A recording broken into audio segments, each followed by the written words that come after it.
ធុញទ្រាន់ជាមួយនឹងការស៊ីសាំងនិងភាពសាំញ៉ាំនៃរថយន្ត Pick up ស៊េរីចាស់មែនទេដល់ពេលមកទទួលយកបទពិសោធន៍ថ្មីជាមួយនឹងរថយន្ត Pick up ស៊េរីថ្មីបញ្ចូលបច្ចេកវិទ្យារួមគ្នា4ក្នុងឡានតែមួយជាមួយនឹងតម្លៃត្រឹមតែ$45,000ជាងតែប៉ុណ្ណោះ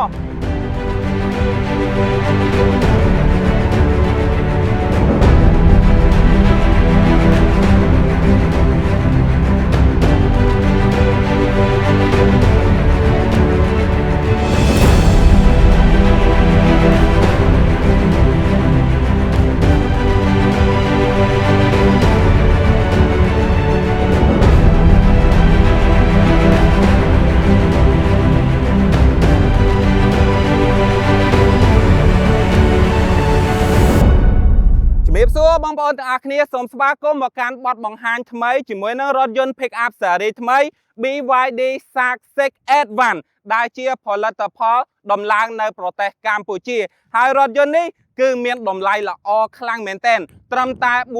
$45,000ជាងតែប៉ុណ្ណោះសំខាន់បងប្អូនទិញមួយគឺបានដល់ទៅ4ដោយសារតែរថយន្តនេះគឺបញ្ចូលជាមួយនឹងបច្ចេកវិទ្យារហូតទៅដល់4បច្ចេកវិទ្យាទី1គឺ BEV ដែលបងប្អូនអាចប្រើថាមពលអគ្គិសនីសុទ្ធបាទបច្ចេកវិទ្យាទី2គឺ ICE ដែលបងប្អូនអាចប្រើម៉ាស៊ីនសាំងសុទ្ធនិងបច្ចេកវិទ្យាទី3គឺ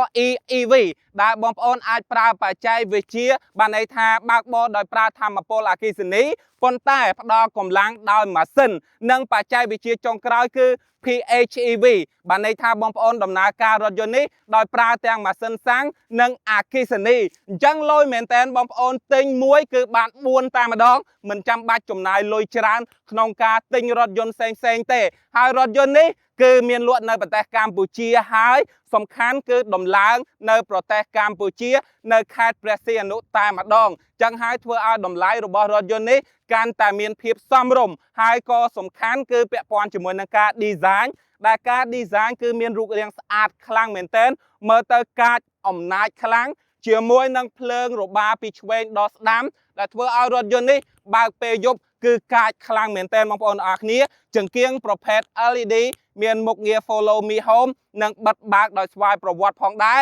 មានអក្សរ BYD Build Your Dream យ៉ាងធំនៅផ្នែកខាងមុខកាមេរ៉ាផ្នែកខាងមុខក៏ដូចជាមានកាងដែលមានការ design ស្អាតខ្លាំងមែនទែនបងប្អូនអរគ្នាចំពោះផ្នែកខាងមុខនេះក៏មាន sensor ជំនួយក្នុងការចូលចតចំនួន2គ្រាប់បូករួមជាមួយនឹង fog lamp នៅផ្នែកខាងក្រោមដែរបងប្អូនទាំងអស់គ្នាចូលមកដល់ផ្នែកចំហៀងវិញរថយន្តនេះមើលទៅគឺមានដាំងធំរឹងមាំខ្លាំងដោយសារតែរថយន្តនេះបាន design ជាមួយនឹងបណ្ដោយដែលមានប្រវែងសរុបរហូតទៅដល់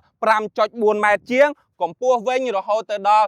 1.9 ម៉ែត្រជាងហើយនឹងទទឹងរហូតទៅដល់ 1.9 ម៉ែត្រជាងដូចគ្នាអញ្ចឹងប៉ុននេះធំខ្លាំងមែនទែនជាមួយនឹងយ៉ានទំហំ18អ៊ីងដែលធ្វើឲ្យរថយន្តនេះគឺខ្ពស់ខ្លាំងបងប្អូនអរគ្នាមានឆ្នន់ចន់ផ្នែកចំហៀងមកស្រាប់បូករួមជាមួយនឹងដៃទ្វារដែលមើលទៅមានសភាពរឹងមាំហើយក៏ហឹបណែនល្អដែរបងប្អូនអរគ្នាចំណែកត្រឡោកកញ្ចក់វិញគឺមានកាមេរ៉ាអ្វីដែលកាន់តែពិសេសនោះគឺមានកាត NFC បងប្អូនអរគ្នាដោយសារតែរថយន្តនេះគឺអាច scan lock តាមរយៈកាតមួយនេះបានលើពីនឹងទៅទៀតបងប្អូនអរគ្នាគឺយើងមាន BYD App ដែលបងប្អូនអាចបញ្ជាតាមរយៈទូរស័ព្ទដើម្បីឲ្យ lock ឬក៏ unlock បញ្ឆេះឬក៏បើកម៉ាស៊ីនត្រជាក់សម្រាប់រថយន្តនេះទាំងមូលតែម្ដងនេះគឺជាចំណុចពិសេសដែលឡាន BYD នាំចូលដោយ BYD Cambodia មានគឺបាទ BYD App បងប្អូនអរគ្នាឥឡូវយើងក៏លេចមកមើលផ្នែកខាងក្រោយវិញដោយសារតែផ្នែកខាងក្រោយគឺមានការរចនាគួរឲ្យទាក់ទាញខ្លាំងចូលមកដល់ផ្នែកខាងក្រោយចំណុចដែលគួរឲ្យចាប់អារម្មណ៍គឺអក្សរ BYD ដ៏ធំដាប់ចូលទៅក្នុងតួរបស់រថយន្តតែម្ដងបូករួមជាមួយនឹងរបាភ្លើងពីឆ្វេងដល់ស្ដាំបងប្អូនអរគ្នា design ស្រដៀងជាមួយនឹងផ្នែកខាងមុខជាមួយនឹងអក្សរ DMO នេះគឺមានន័យថា Dual Mode Off Road បងប្អូនអរគ្នាបូករួមជាមួយនឹងបច្ចេកវិទ្យា AWD បានន័យថារថយន្តនេះគឺភ្ជាប់មកជាមួយនឹង motor ភ្លោះតែម្ដងវិលកង់ទាំង4តែម្ដងបងប្អូនអរគ្នាសំខាន់កូដខាងក្រោយនេះគឺយើងបើកតាមរយៈប៊ូតុងមួយនេះដោយគ្រាន់តែចុច2ដងឃើញទេបងប្អូនអរគ្នាលយខ្លាំងមែនទែនហើយក៏យើងអាចបញ្ជាតាមរយៈកូនសោដែលយើងចុចប៊ូតុងនេះ2ដងដូចគ្នាកូដនឹងធ្លាក់មកដោយស្វ័យប្រវត្តិតែម្ដងបងប្អូនអរគ្នាហើយសំខាន់ណា ត្រង់ក្រេដឹកនៅផ្នែកខាងក្រោយនេះគឺមានទំហំធំខ្លាំងមែនទែនដែលបងប្អូនអាចដឹកអីវ៉ាន់ឬក៏ធ្វើដំណើរជាមួយនឹងសមាជិកគ្រួសារបានយ៉ាងច្រើនលើសពីនឹងទៅទៀតរថយន្តនេះក៏មាន sensor ផ្នែកខាងក្រោយចំនួន4គ្រាប់បងប្អូនអរគ្នាជាមួយនឹងដែកតាក់សណ្ដោងនៅក្នុងករណីដែលបងប្អូនចង់អស់សណ្ដោងគឺមានដែកមកស្រាប់បូករួមជាមួយនឹងភ្លើងដែលយើងអាចតបានផងដែរបងប្អូនអរគ្នាអញ្ចឹងនេះគឺជាចំណុចបាទពិសេសរបស់រថយន្ត BYD Shark 6 Advance បងប្អូនគិតថារថយន្ត Pick Up គឺយើងទិញមកសម្រាប់តែធ្វើដំណើរផ្លូវឆ្ងាយដឹកអីវ៉ាន់ឬក៏ប្រកបអាជីវកម្មទេប៉ុន្តែរថយន្តនេះគឺបងប្អូនយកធ្វើដំណើរក្នុងទីក្រុងក៏បានផ្លូវចិត្តក៏បានឆ្ងាយក៏បានដោយសារតែរថយន្តនេះបំពាក់ជាមួយនឹងបច្ចេកវិទ្យាទំនើបរហូតទៅដល់4ឥឡូវយើងចូលទៅដល់ផ្នែកខាងក្នុងទាំងអស់គ្នា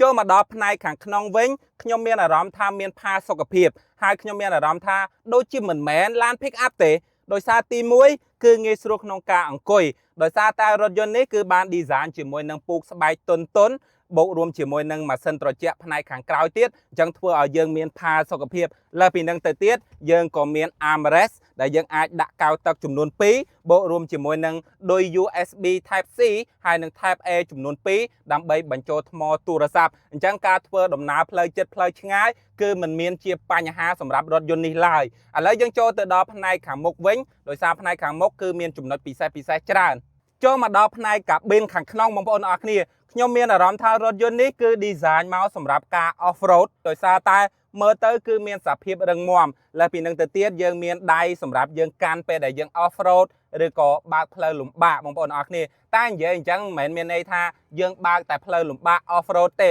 ផ្លូវក្នុងទីក្រុងក៏យើងបើកបានធម្មតាដែរដោយសារតែរថយន្តនេះគឺប្រើបច្ចេកវិទ្យាបាទ BEV ដែលបងប្អូនអាចបើកអគ្គិសនីសុទ្ធបានរហូតទៅដល់100គីឡូដីឯណោះបងប្អូនទាំងអស់គ្នាលើសពីនឹងទៅទៀតការ design ម្លុក center console នេះគឺមានអារម្មណ៍ថាមើលទៅគឺវាប្រណិតស្អាតហើយវាអត់ដូចជាមួយនឹងរថយន្តណាបងប្អូនទាំងអស់គ្នាបូករួមជាមួយនឹងការ highlight ពណ៌ទឹកក្រូចបែបនេះវាធ្វើឲ្យរថយន្តកាន់តែមើលទៅបាទសម្រស់កាន់តែឆាប់ឆាយតែម្ដងបងប្អូនអរគ្នាលើពីនឹងទៅទៀតយើងក៏មានលក្ខណៈថារបៀបនៃការបើកបរដែលយើងអាចផ្លាស់ប្ដូរបាទ EV ហើយនិង HEV នៅប៊ូតុងនេះផងដែរបងប្អូនអរគ្នាហើយចង្កឹះលេខក៏មានការរចនាស្អាតដែលយើងងាយស្រួលក្នុងការកាន់ហើយដាក់លេខហើយកន្លែងនេះវិញគឺជា wireless charge ដែលទំហំរហូតទៅដល់50វ៉ាត់សំខាន់មានកន្លែងបញ្ចេញខ្យល់ដើម្បីធ្វើឲ្យទូរស័ព្ទរបស់យើងត្រជាក់បងប្អូនអរគ្នាឥឡូវយើងក៏លេខមកមើលផ្នែកខាងលើតាប់ឡូក៏ដូចជាចង្កូតវិញរថយន្តនេះគឺប្រើជាមួយនឹងចង្កូតអេឡិចត្រូនិកដែលមានសភាពធូរក្នុងការបើកបរមិនថាយើងបើកបរផ្លូវឆ្ងាយផ្លូវចិត្តគឺយើងអាចសេរីបានហើយយើងមានប៊ូតុងពាក់ព័ន្ធជាមួយនឹងការបញ្ជាទៅលើ Try Mode ចំនួន3 Terrain Mode ចំនួន3ផងដែរអញ្ចឹងបូកបញ្ចូលគ្នារហូតទៅដល់6ដែលនៅលើដៃចង្កូតនេះក៏យើងអាចបញ្ជាទៅលើមុខងារកាមេរ៉ា540 degree ដែរនៅលើអេក្រង់ទំហំ 12.8 អ៊ីងហើយអេក្រង់នេះគឺយើងអាចបញ្ជាមុខងារជាច្រើននៅលើនេះបូករួមជាមួយនឹងការមើលព័ត៌មានហើយយើងភ្ជាប់ជាមួយនឹង Apple CarPlay និង Android Auto ហើយនេះបងប្អូនអរគ្នាគឺយើងមានអេក្រង់កុងទ័រទំហំ 10.25 អ៊ីងអញ្ចឹងការធ្វើដំណើររបស់បងប្អូនដឹងតែងាយស្រួលក្នុងការមើលផ្លូវអញ្ចឹងចំពោះផ្នែកខាងក្នុងគឺទទួលបាននៅអារម្មណ៍ដែលមានផាសុកភាពបូករួមជាមួយនឹងកៅអីដែលមានការរចនាបែប Sport បាទគឺអូតូទាំងសងខាងតែម្ដងបងប្អូនអរគ្នាបាទអ្នកធ្វើដំណើរហើយនឹងអ្នកបើកបរគឺប្រើជាមួយនឹងបាទប្រព័ន្ធអេឡិចត្រូនិកដើម្បីបញ្ជាតែម្ដងអញ្ចឹងផ្នែកខាងក្នុងខ្ញុំមានប៉ុណ្ណឹងឥឡូវយើងចូលទៅមើលម្លុកម៉ាស៊ីនទាំងអស់គ្នាចូលមកដល់ប្រភពថាមពលរបស់រថយន្ត BYD Shark 6 Advance នេះគឺរថយន្តនេះប្រើប្រាស់ជាមួយនឹងបច្ចេកវិទ្យា DMO Dual Mode Off-road បងប្អូនអរគ្នាដែលមានម៉ូទ័រភ្លោះចំនួន2បូករួមជាមួយនឹងម៉ាស៊ីនសាំង 1.5 Turbo ដែលអាចផលិតកម្លាំងរួមគ្នារហូតទៅដល់541 HP និងកម្លាំងរមួលរហូតទៅដល់650 Newton m បងប្អូនអរគ្នាអញ្ចឹងបាទកម្លាំងប៉ុននេះបងប្អូនធ្វើដំណើរទៅណាក៏គ្មានបញ្ហាដែរសំខាន់រថយន្តនេះរត់ពី0ដល់100គីឡូម៉ែត្រក្នុង1ម៉ោងចំណាយពេលត្រឹមតែ 5.7 វិនាទីតែប៉ុណ្ណោះបងប្អូនអរគ្នាវ៉ាវពិតជាអស្ចារ្យខ្លាំងមែនទែនឥ ដើម្បីចង់ដឹងថាតើរថយន្តនេះខ្លាំងដូចខ្ញុំនិយាយមែនអត់ការបើកបរមានផាសុកភាពប៉ុណ្ណាក៏ដូចជាអារម្មណ៍នៃការបើកបរយ៉ាងណាយើងចូលទៅដល់វគ្គបើកបរសាកល្បងទាំងអស់គ្នាអញ្ជើញ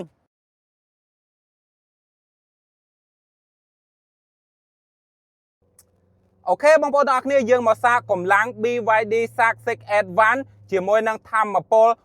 541 HP ទាំងអស់គ្នាវ៉ាវបងប្អូនទាំងអស់គ្នានៅពេលដែលខ្ញុំបានបើកបររថយន្តនេះខ្ញុំមានអារម្មណ៍ថារថយន្តនេះគឺស្ទុះខ្លាំងដោយគេនិយាយមែនថាពី0ទៅ100គីឡូម៉ែត្រក្នុង1ម៉ោងចំណាយពេលត្រឹមតែ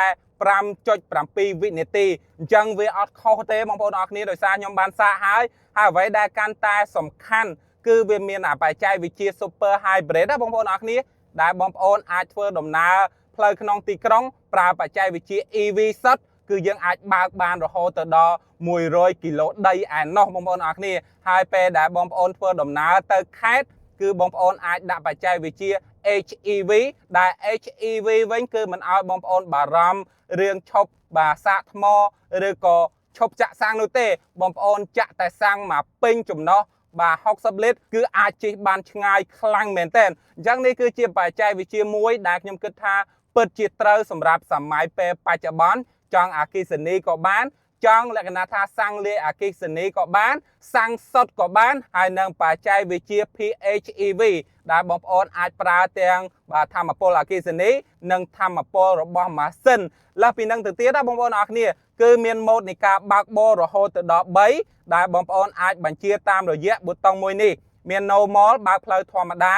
Eco បើកផ្លូវក្នុងទីក្រុងដើម្បីសន្សំសំចៃហើយនឹង Sport សម្រាប់ផ្លូវ Off Road ឬក៏ផ្លូវលំបាកផ្លូវឆ្ងាយអីហ្នឹងដាក់ Off Road មកលើសពីនឹងទៅទៀតផ្លូវសម្រាប់ Off Road ផ្លូវលំបាកខ្លាំងគឺបងប្អូនអាចមាន Terrain Mode ដែល Terrain Mode នេះមានរហូតដល់3ដូចគ្នាគឺ Mountain ផ្លូវឡើងភ្នំ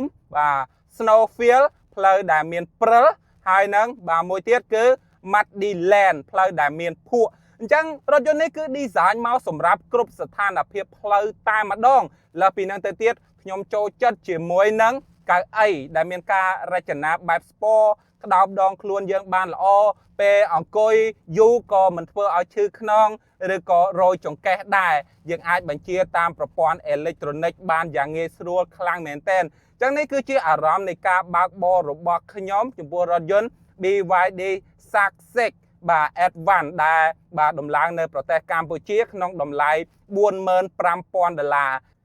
ចូលមកដល់ប្រព័ន្ធជើងក្រោមរបស់រថយន្តនេះគឺមានអារម្មណ៍ថាអែមខ្លាំងដោយសារតែរថយន្តនេះគឺប្រើប្រាស់ជាមួយនឹងប្រព័ន្ធជើងក្រោមDouble Wishbone ទាំងផ្នែកខាងមុខនិងផ្នែកខាងក្រោយគឺប្រភេទស្លាបប្រជៀវបងប្អូនអរគ្នាទាំងមុខហើយនិងខាងក្រោយចឹងហើយការធ្វើដំណើររបស់បងប្អូនមានអារម្មណ៍ថាមានផាសុកភាពនិងជំនះគ្រប់ឧបសគ្គតែម្ដង